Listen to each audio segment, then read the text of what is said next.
Hi అండి, అందరికీ welcome back to ప్రవాలాక్స్. ఈరోజు ఎంతో టేస్టీగా ఉండేటువంటి గులాబ్ జామ్ ఎలా చేయాలో చూద్దామండి. దీనికోసం నేను ముందుగా 2 చిన్న గులాబ్ జామ్ ప్యాకెట్స్ని తీసుకొని పాలు పోసుకొని సరిపడా వీటిని చపాతీ ముద్దలాగా కలుపుకోవాలండి. ఈ విధంగా మంచిగా కలుపుకుంటూ సరిపడా పాలను పోసుకొని చేసుకోవాలి.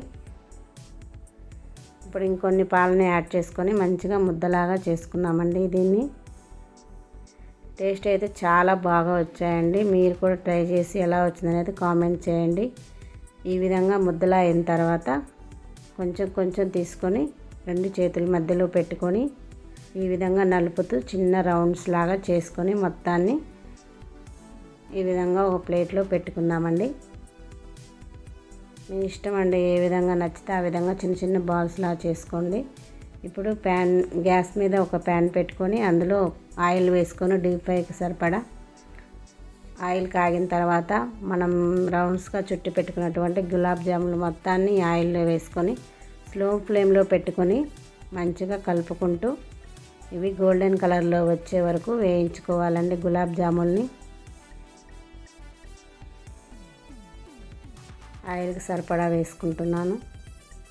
ఈ విధంగా జల్లిగిన్నెతోటి ఈ విధంగా అనుకుంటూ మంచిగా రెడ్ కలర్లో వచ్చే వరకు గులాబ్ జాములను మంచిగా ఫ్రై చేసుకోవాలి. ఈ విధంగా గోల్డెన్ కలర్లో వచ్చిన తర్వాత మొత్తాన్ని తీసుకొని ఒక బౌల్లో వేసుకుందామండి.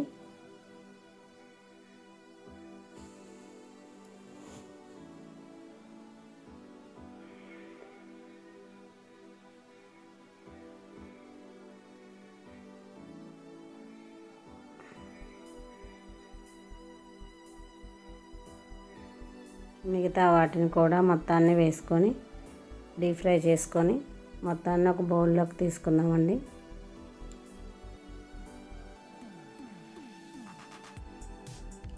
ఇప్పుడు దీన్ని షుగర్ పక్కకు పెట్టుకొని షుగర్ సిరప్ కోసం గ్యాస్ మీద ఒక బాండీ పెట్టుకున్నాను. దీనికి నేను తీసుకున్నటువంటి గులాబ్ జామ్ పౌడర్కి నేను 1600 గ్రామ్స్ షుగర్ తీసుకున్నానండి. అదేవిధంగా 1600 మిల్లీల వాటర్ని తీసుకున్నానండి. మొత్తాన్ని తీసుకొని ఈ విధంగా కరిగిన తర్వాత ఈ విధంగా మంచిగా ఆ షుగర్ సిరప్ అనేది మంచిగా ఉడకపెట్టుకోవాలండి. ఈ విధంగా బబుల్స్ వచ్చేటట్టు ఉడకపెట్టుకోవాలి. మరీ అంత షుగర్ సిరప్ ఏం అవసరం లేదు. కొంచెం యాలకుల పొడిని కూడా యాడ్ చేసుకున్నాను దీంట్లో. ఈ విధంగా కలుపుకుంటూ ఈ విధంగా కొంచెం కలర్ చేంజ్ అయ్యి లైట్గా థిక్గా వస్తే చాలండి. ఇప్పుడు గ్యాస్ ఆఫ్ చేసుకొని ముందుగా మనం ఫ్రై చేసి పెట్టుకున్నటువంటి గులాబ్ జాములు మొత్తాన్ని ఈ షుగర్ సిరప్లో యాడ్ చేసుకుందామండి. అంతే, ఎంతో టేస్టీగా ఉండేటువంటి గులాబ్ జాములు అనేవి రెడీ అయ్యాయండి. నా వీడియో కనుక నచ్చితే మీకు please like, share, subscribe my channel ప్రభా వ్లాగ్స్. బాయ్ అండి అందరికీ.